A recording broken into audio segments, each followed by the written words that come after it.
원자재 대란에도 해외 자원 개발은 적폐. 이게 맞을까요? 이걸 보면 여러분도 아실 수 있을 겁니다. 증권별로 해외 자원 개발 특별 융자 사업 예산 말입니다. 야, 이걸 보고 있으면요. 도대체 우리는 전 세계 상황이 굉장히 많이 변하는데 뭘 하고 있나? 이런 생각이 저는 절로 듭니다. 왜냐고요? 보세요. 해외 자원 개발한다고 이명박 정부 때는 5년 동안 1조 5,836억 원을 책정을 해서 썼습니다. 박근혜 정부 때는 이게 확 줄었습니다. 거의 3분의 1 토막으로 줄었습니다. 4년 동안 4,744억 원. 문재인 정부 때는 또 여기서 반토막이 됐어요. 2,785억 원. 지금 윤석열 정부는 2022년, 2023년, 2024년 올해까지 1,392억 원이 또 반토막이 됐어요. 야, 이것을 보면서요. 전 세계는요. 코로나19가 터지고 나서 이 공급망이 무너졌잖아요. 여기에다가 러시아 우크라이나 전쟁이 발발하면서 기본적으로 국제 질서가 변했습니다. 신냉전 질서라고 이야기할 정도로 변했어요. 그 사이에 중국은요. 전 세계 원자재를 그야말로 엄청나게 사들였습니다.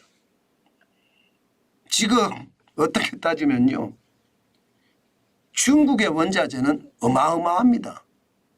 그래서 중국의 농간에 우리는 계속 놀아날 수밖에 없거든요. 요소수만 해도 그렇잖아요. 계속 일만 터지면 중국은 원자재 가지고 장난질을 쳐잖아요. 그런데 우리는 거기에 어떤 특별한 대응이 없어요. 참 이런 것을 보면 너무나 안타깝습니다. 도대체 우리는 국가를 위하는 사람이 없나요? 저는 이런 것을 보면서 제발 정신 좀 차렸으면 좋겠다.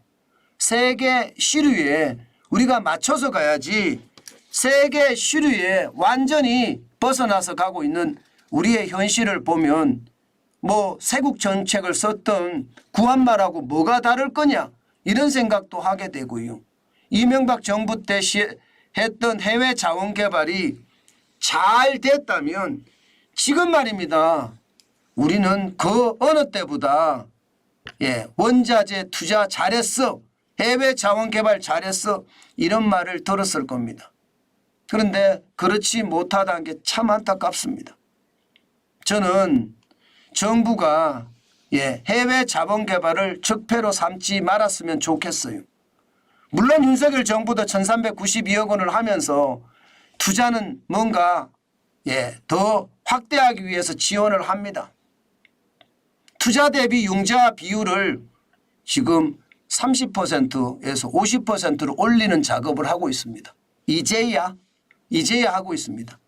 게다가 사업을 실패하잖아요.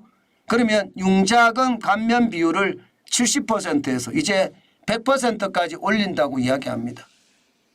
저는 솔직히 말입니다. 이런 게 중요하지 않다고 생각합니다. 왜 중요하지 않느냐. 또 정부가 나서면요. 이게 정치적인 이슈가 되고요.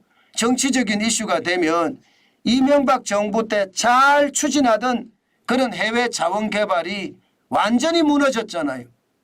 저는 이런 정치적 어떤 요인을 가지고 투입을 하는 것이 아니라 민간을 키우는 게 답이라고 생각합니다. 제가 그런 말씀을 드렸죠. 금거래소 있잖아요. 그죠? 금거래소가 있는 것처럼 저는 자원거래소를 만들었으면 좋겠습니다.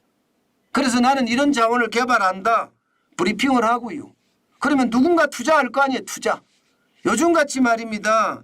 통화량이 엄청나게 늘어난 상태에서 돈 투자하라 하면 투자하거든요. 여기에다가 자원개발의 어떤 계획서 뭐 회사들이 그렇게 제출하겠죠. 그러면 투자를 받아서 그 돈으로 세계시장에 나가서 개발하는 거죠. 개발해서 성공하면 대박을 치는 거고요. 개발해서 실패하면 최악의 상태를 맞는 거고요.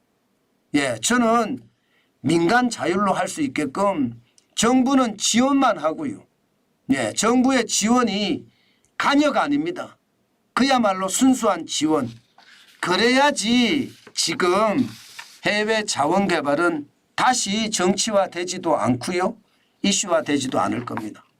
저는 이것이 굉장히 중요한 우리만의 사업이라고 생각합니다.